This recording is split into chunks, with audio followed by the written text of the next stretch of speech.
Saat membuka pintu, wanita ini melemparkan uang kepada kurir yang mengantar makanan ke rumahnya dan terlihat seorang pria memeluk wanita lalu berlalu pergi meninggalkan tempat itu. Sedangkan si kurir pun memungut uang-uang itu satu persatu dari lantai serta langsung pergi dari sana. Lalu nampak wanita menyajikan makanan tadi ke atas meja makan. Ia pun nampak begitu terburu-buru menyiapkan makanan itu satu persatu. Serta terlihat juga kalau wajahnya penuh dengan kecemasan. Sepertinya ada sesuatu yang disembunyikan dari seseorang. Tak lama datanglah seorang pria lain yang bertanya apakah semua sudah siap.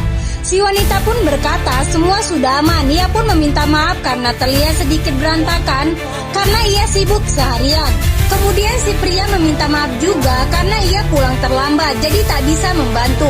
Ternyata mereka adalah suami istri yang sedang menunggu temannya untuk makan malam bersama hari ini. Kemudian terdengar suara bel berbunyi dan benar saja teman-teman mereka yang sudah ditunggu-tunggu pun sudah datang ke rumah mereka. Tapi sepertinya pria itu adalah pria yang keluar dari pintunya tadi. Mereka pun saling menyapa seperti biasa. Tapi berbeda saat si wanita menyapa, si pria nampak senyumnya begitu hangat. Lalu dimulailah makan malam mereka hari ini.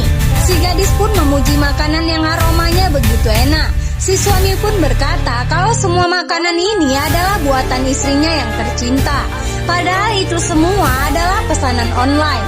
Namun ekspresi si gadis pun berubah di saat ia melihat cincin di tangan tunangannya itu tidak ada.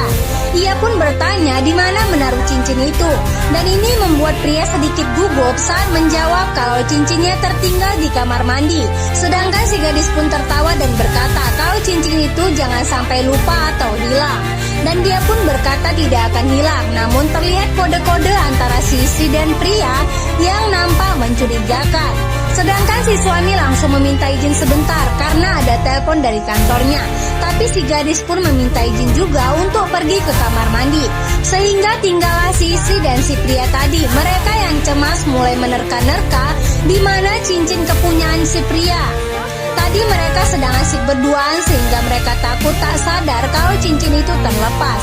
Karena bila benda itu didapati oleh suami ataupun si gadis tadi,